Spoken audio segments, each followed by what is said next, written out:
અને હવે વાત તે ડિમોલિશનની કે જેને હિન્દુસ્તાને આ પહેલાં ક્યારેય જોયું નથી. આ ડિમોલિશન માટે ટાઈમ બોમ્બ સેટ થઈ ગયો છે. તારીખ થઈ ગઈ છે ફિક્સ અને ગણાઈ રહી છે ઘડીઓ. નોઈડાના ટ્વિન ટાવરને પાડવા માટેની તૈયારીઓ સંપૂર્ણ રીતે થઈ ચૂકી છે. 28 ઓગસ્ટે આ ટાવરને તોડી પડાશે. ત્યારે આ અંગે જોડાયેલી તમામ માહિતી જુઓ આ ખાસ રિપોર્ટમાં.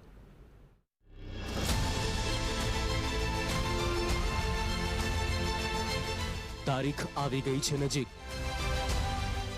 માત્ર બચ્યા ગણતરીના કલાકો. જમીન દોસ્ત થઈ જશે ટ્વિન ટાવર. 28 ઓગસ્ટે થશે મહાબ્લાસ્ટ. 15 સેકન્ડથી ઓછા સમયમાં જમીન દોસ્ત થઈ જશે ટ્વિન ટાવર. 3 કિલોમીટરમાં ફેલાશે ધૂળની ડમરી. 3 કલાક સુધી શ્વાસ લેવામાં પડશે મુશ્કેલી.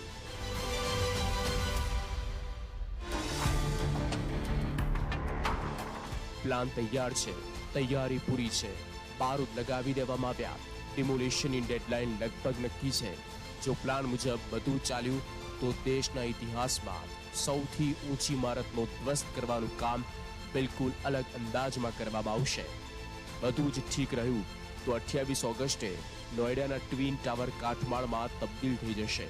નોઈડાના સેક્ટર 93માં સુપરટેકના એપેક્સ અને સિયાન ટ્વિન ટાવર્સને 28 તારીખે બ્લાસ્ટ કરીને ઉડાડી દેવામાં આવશે. નોઈડાના 103 મીટર ઊંચા ટ્વિન ટાવરનું અસ્તિત્વ હંમેશા માટે ભૂસાઈ જશે. अगस्त महीने की 28 तारीख होगी और घड़ी में बज रहे होंगे दोपहर के 2:30 बजे. इसी सुपरटेक की 32 मंजिला इमारत में होगा एक धमाका जो हिंदुस्तान ने कभी नहीं देखा होगा. 3700 किलो विस्फोटक इस बिल्डिंग में लगा दिए गए हैं और जैसे ही घड़ी इशारा करेगी ऐसा धमाका होगा जिसके बाद ये ऊंची इमारत धराशायी होकर जमीन पर गिरी होगी. પરંતુ આ ડિમોલિશન બિલકુલ એવું નહીં હોય જેવું તમે ફિલ્મોમાં જુઓ છો. ડિમોલિશનની પ્રક્રિયા એવી નહીં હોય જેવા દ્રશ્યો તમે વિચારી રહ્યા છો. આ ડિમોલિશનને એક ખાસ રીતે પૂર્ણ કરવામાં આવશે. જો કે તેની આસપાસ સેંકડો પરિવાર અને હજારો લોકો પ્રભાવિત થશે. થોડી ક્ષણ માટે આસપાસ અવરજવર બંધ કરી દેવામાં આવશે. જે દિવસે ટ્વિન ટાવરમાં વિસ્ફોટ કરવામાં આવશે તે દિવસે આસપાસની અન્ય સોસાયટીના લોકોને પોતાના મકાન ખાલી કરવા પડશે. એટલું જ નહીં, આસપાસની સોસાયટીના વાહનોને બીજા પાર્કિંગમાં ખસેડી દેવામાં આવશે. કેટલાક સમય માટે Noida greater Noida express way બંધ કરવામાં આવશે. અડધા કલાક સુધી નોઈડાનું આકાશ નો ફ્લાઇંગ ઝોન રહેશે. जब से ये ट्विन टावर तैयार हो रहा था तब से ही विवाद था. करीब 40 मंजिला ये इमारत उठनी थी, लेकिन 32 मंजिला आते आते विवादों का बादल ऐसा गहरा हुआ कि सुप्रीम कोर्ट ने इसको उड़ाने के निर्देश दे दिए. बार बार सुप्रीम कोर्ट से यह कहा गया कि अथॉरिटी इस बिल्डिंग को डिमोलिश करे. बार बार तारीखें बदलती गई और ऐसा लग रहा था कि तारीखें फिर बदलेगी, लेकिन आखिरकार सुप्रीम कोर्ट का भी सब्र जवाब दे गया और 28 अगस्त की वो अंतिम तारीख तय हो गई जब धमाके के साथ इस बिल्डिंग को उड़ा दिया जाएगा. ટ્વિન ટાવરમાં વિસ્ફોટક લગાવવાની કામગીરી પૂરી થઈ ચૂકી છે. ડિમોલિશન માટે 3700 કિલો વિસ્ફોટક લગાવવામાં આવ્યા. વિસ્ફોટકને લગાવવાનું કામ 11 ટીમે પૂર્ણ કર્યું છે. વિસ્ફોટક લગાવવાનું કામ 10 નિષ્ણાંતોની નજર હેઠળ પૂર્ણ કરાયું. 13 ઓગસ્ટથી વિસ્ફોટક લગાવવાનું કામ ચાલી રહ્યું હતું. નિષ્ણાંતોનું માનવું છે કે ટ્વિન ટાવર પડ્યા બાદ અંદાજે 55,000 ટન કાટમાળ જમા થશે. એટલું જ નહીં, ટ્વિન ટાવરમાં બ્લાસ્ટ બાદ જેટલા દબાણથી કાટમાળ પડશે એટલી ઝડપથી ધૂળ આકાશમાં ફેલાશે. આસપાસ અંદાજે 3 કિલોમીટર વિસ્તારમાં ધૂળની ડમરી ઉડશે. આકાશમાંથી પ્રદૂષણ હટતા અનેક કલાક લાગશે. કેટલાક કલાકો માટે આસપાસના વિસ્તારમાં પ્રદૂષણ ખતરનાક સ્થિતિમાં પહોંચી જશે. ટ્વિન ટાવરની આસપાસ 2 સોસાયટી છે. ડિમોલિશનની વખતે 2 સોસાયટીના ગ્રીન બેલ્ટ અને આ વિસ્તારને પ્રદૂષણથી બચાવવા પર મોટો પડકાર છે. ડિમોલિશન બાદ કાટમાળને સાફ કરવામાં પણ ઓછામાં ઓછા 90 દિવસ લાગશે. कि ये 40 मंजिला जो इमारत बनने वाली थी इसके 32 मंजिल पूरे हो चुके थे और जब ये इमारत गिरेगी तो कितनी बड़ी मात्रा में मलबा यहां आसपास बिखरेगा। तो उसकी भी तैयारी हो चुकी है प्रशासन की तरफ से।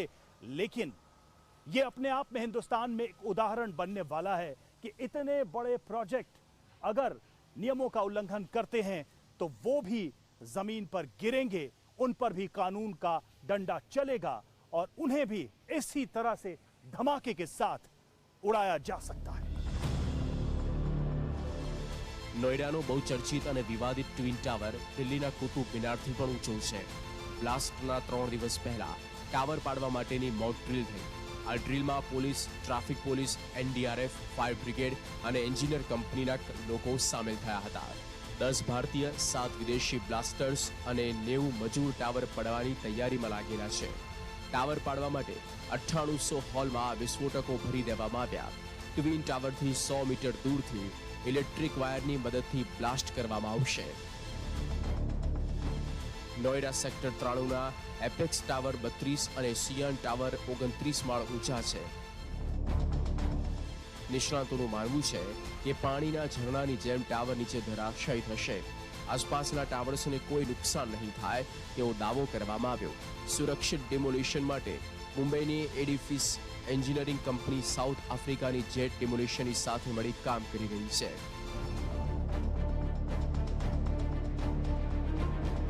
ये जो नाम पढ़ रहे हैं आप, ये जो बैनर में इस बोर्ड में नाम लिखा है एडिफिस कंपनी, दरअसल इसी कंपनी को इस बिल्डिंग को डिमोलिश करने का जिम्मा दिया गया है। पूरी तैयारी आज मुकम्मल हो चुकी है, आज वे पूरी तैयारी हो चुकी है और अब 28 तारीख का इंतजार है। जो जानकारी दी गई है उसके मुताबिक लगभग 37 किलो विस्फोटक यहां लगाए गए हैं। लेकिन मामला सिर्फ इस बिल्डिंग को उड़ाने का नहीं है, बल्कि सुरक्षित तरीके से इस काम को पूरा करने का है और इसकी तैयारी भी यहां पर की गई है। करीब 7000 लोगों को यहां से इवैक्यूएट करने की, यहां से निकालने की तैयारी है ताकि किसी को भी किसी तरह का नुकसान न पहुंचे। इस बिल्डिंग के दोनों तरफ 2 बड़ी सोसाइटीज पहले से ही हैं। उन सोसाइटीज से लगभग 5000 गाड़ियों को भी रिलोकेट किया जाएगा उस दिन और सुबह 7 बजे से इस बिल्डिंग को ध्वस्त करने की तैयारी शुरू हो जाएगी और शाम होते होते ये काम भी पूरा हो जाएगा। તમારા મનમાં હવે સવાલ થતો હશે કે આટલા મોટા ટ્વિન ટાવરને કેમ ધ્વસ્ત કરવામાં આવી રહ્યા છે. તમને એ પણ કહી દઈએ કે સુપ્રીમ કોર્ટે 31 ઓગસ્ટ 2021ના રોજ આ ટાવરને ગેરકાયદે જાહેર કરીને ટ્વિન ટાવરને પાડી દેવા આદેશ આપ્યો હતો. સુપ્રીમ કોર્ટે આ પહેલા ટ્વિન ટાવર પાડવા માટે 3 મહિનાનો સમય આપ્યો હતો. CBRI એટલે કે સેન્ટ્રલ બિલ્ડિંગ રિસર્ચ ઇન્સ્ટિટ્યૂટે પણ ટ્વિન ટાવર પાડવાની મંજૂરી આપી દીધી છે. કેમ કે સુપરટેક નિયમોને નેવે મૂકીને નોઈડાના સેક્ટર 93માં ટ્વિન ટાવર બનાવવામાં આવ્યા છે. Bureau report TV9. તો દેશનું સૌથી મોટું ડિમોલેશન થવાનું છે અને નોઈડા સ્થિત આ ટ્વિન ટાવરમાં નીચે એટલે કે ભોંયતળીએ વિસ્ફોટકો લગાવવાની કામગીરી પણ કરી દેવામાં આવી છે. 32 માળની આ ઇમારતને એક ઝાટકે તોડી પાડવામાં આવશે વિસ્ફોટકની મદદથી અને તે માટેના વિસ્ફોટકો લગાવવાની કામગીરી પણ જમીનમાં કરી દેવામાં આવી છે. 10 નિષ્ણાંતોની अलग अलग टीमों द्वारा आ विस्फोटकों लगावामा आव्या छे. देखिए आज हम एडिफाइस बिल्डिंग के अंदर खड़ा है जो 28 तारीख को बिल्कुल शर्मसार हो जाएगा, जो ब्लास्ट हो जाएगा और इसके अंदर हम आए हुए हैं कि कोई जानलेवा हमला नहीं हो, जो एनिमल से वो बच जाए। और जो हम यहाँ खड़े हैं और मेरी टीम आगे चल रहे हैं और HSA और हैबिटेट फाउंडेशंस दोनों मिलके जो हम कर रहे हैं और बाकी बहुत सारे एनिमल एनजीओ जुड़े हुए हैं बस में।